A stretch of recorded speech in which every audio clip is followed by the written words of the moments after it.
everyone. Today we're going to read one of my favorite stories. It's called The Little Red Hen by Lucinda McQueen. But before we're going to read the story, first I want to tell you that we are going to focus on sequencing of the story.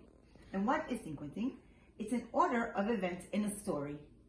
What I mean by that? What happens first, next, then, and last? Because it's very important to have a beginning, middle, and end in a story.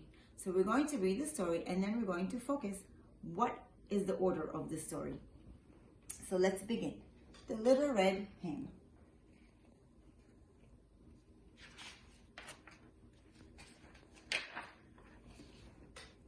Once upon a time, there was a little red hen who shared her tiny cottage with a goose, a cat, and a dog.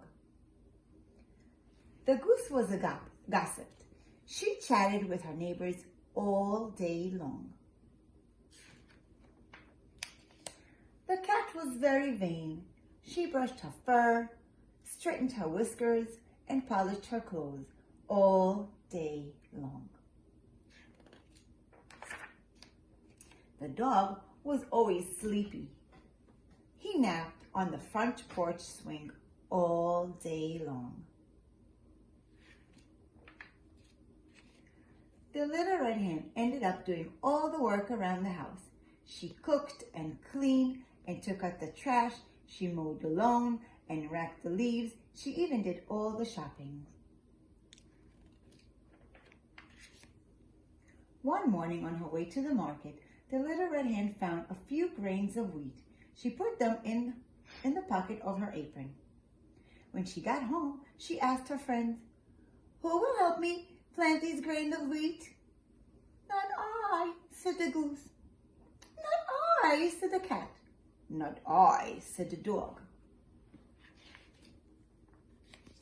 "Then I will plant them myself," said the little red hen, and she did.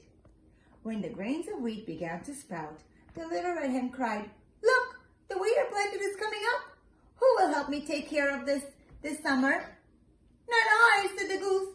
"Not I," said the cat. "Not I," said the dog. That's not nice. "Then I will take care of it myself," said the little red hen, and she did. All summer long, she cared for the growing wheat. She made sure that it got enough water and she hoed the weeds out carefully between each row. By the end of the summer, the wheat has grown tall and the wheat turned from green to gold. She asked her friends, "Who will help me cut and thresh the wheat?" "Not I," said the goose. "Not I," said the cat. "Not I," said the dog. "Then I will cut and thresh it myself," said the little red hen. And she did. With all of the wheat had been cut and threshed, the little red hen scooped the wheat into a wheelbarrow and said, "This wheat must be ground into flour. Who will help me take it to the mill?" "Not I," said the goose. "Not I," said the cat. "Not I," said the dog. "Then I will take it myself," said the little red hen, and she did. The miller ground the wheat into flour and put it into a bag for the little red hen. Then all by herself, she pushed the bag home in the wheelbarrow. One cool fall morning, not many days later, the little red hen got up early and said, "Ooh, today would be a perfect day to bake some bread. Who will help me bake a loaf of bread with the flour I brought home from the mill?" They're all sleeping. "Not I," said the goose. "Not I," said the cat. "Not I," said the dog. "Then I will bake the bread myself," said the little red hen, and she did. She mixed the flour with milk and eggs and butter and salt. She kneaded the dough. She shaped it into a nice lump of loaf. Then she put the loaf in the oven and watched it as it baked. Ooh, the smell of the baking bread soon filled the air. It smelled so delicious that the goose stopped chatting, the cat stopped brushing, and the dog stopped napping. They're all smelling that yummy smell. One by one, they came into the kitchen.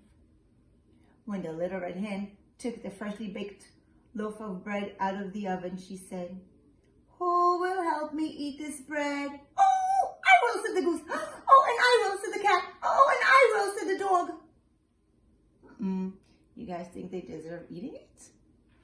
I'm not sure. Let's see. They weren't very helpful.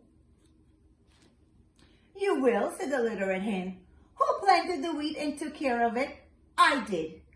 "Who cut the wheat? Who threshed it and took it to the mill?" "I did."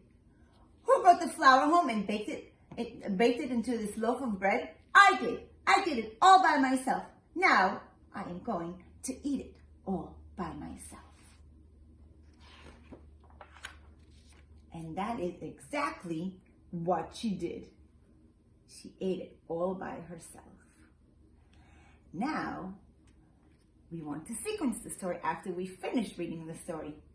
So again, you remember what we said? What is